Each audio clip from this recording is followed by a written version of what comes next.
The Public Servants Association is wanting clarity on the Public Investment Corporation's alleged involvement in SAA. It's calling for an urgent meeting with unions and management of the Government Employees Pension Fund.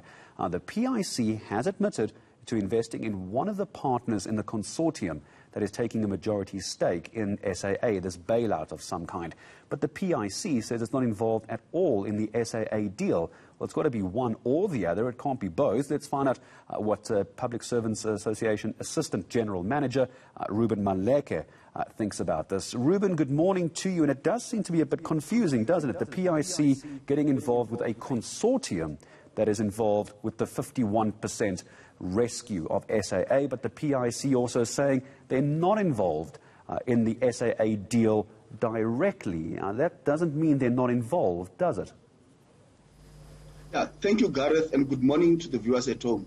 Yeah, definitely, we are very enraged about the issue of saying the PIC is investing again into the losing SAA.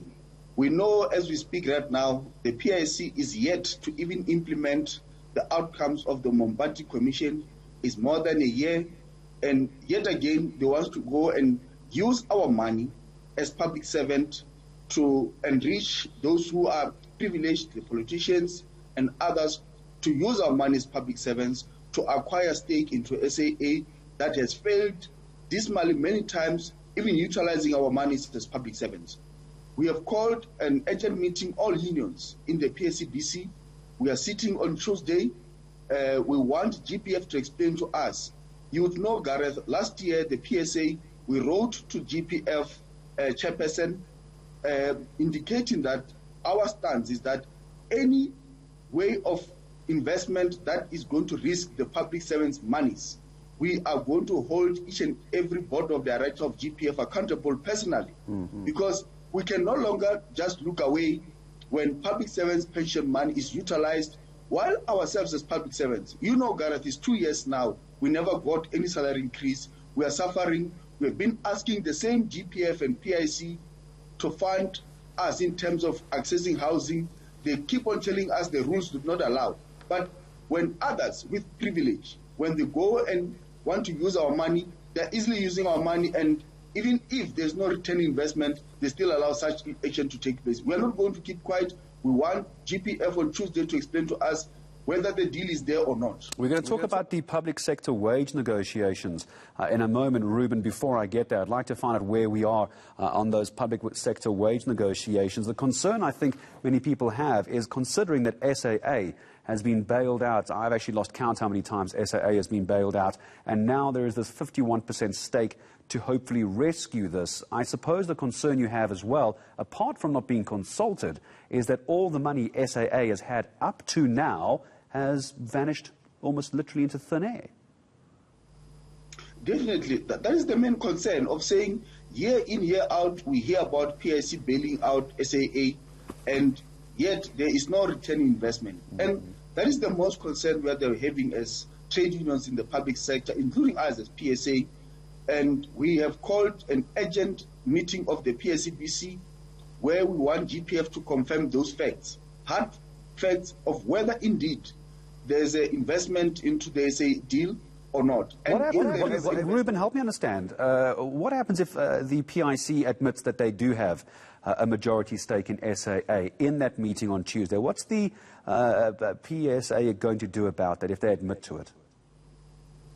As I just indicated, we have actually last year warned them in writing through our legal representative, our attorneys, to say that further investment in such kind of deals, we will have to take action against individual members who are sitting in the boards of this GPF and PIC. And definitely we'll have to go back and consult our legal representative and look at how we can stop such a deal, because we are not going to let it go if indeed that is going.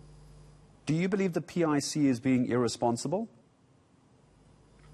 If indeed that kind of a deal is in place, we believe it's a rational decision, it's a rational action that they've taken to invest such an amount of money that were coming from us as public servants when the time does not allow, when we know that the organization or the SOE that investing in, which is SAA, has failed many times and dismally. And it cannot be that suddenly SAA is going to be rescued again, several times again, with our monies.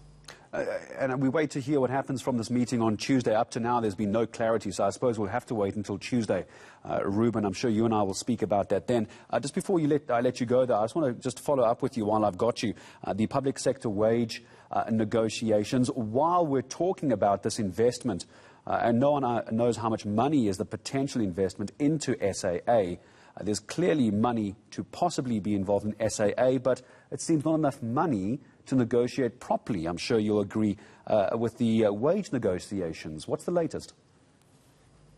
Look, first of all, you have seen the media reports that says that the Minister of Finance, Tito Mboweni, has actually told a conference that he's not going to even bow down to trade unions, he's not going to budge, and he's sticking to his stance of saying he's giving 0%. So we know that there's 0%. And we know that there are other unions who are still believing that they can do facilitation. But I think all of us must come to one sense of saying that it's time that unions comes back and unite and be able to take this matter forward. Because as PSA, we are already advanced. We have started with the balloting on the 17th of June. Electronic balloting is going very well. The members have until 28th of June to ballot. And once we have got the outcomes, we will decide on the form of action that we are going to take and when are we going to take it. But definitely, we are going to take action. We are going to make sure that our members shut down the public service because there's no other option. And we know that even the other members of other trade unions are supporting the PSA and they want this action to be taken because there's no progress in the facilitation. Nothing is happening. The unions are being undermined. And this is also undermining collective bargaining, and we are not going to let it happen in our time.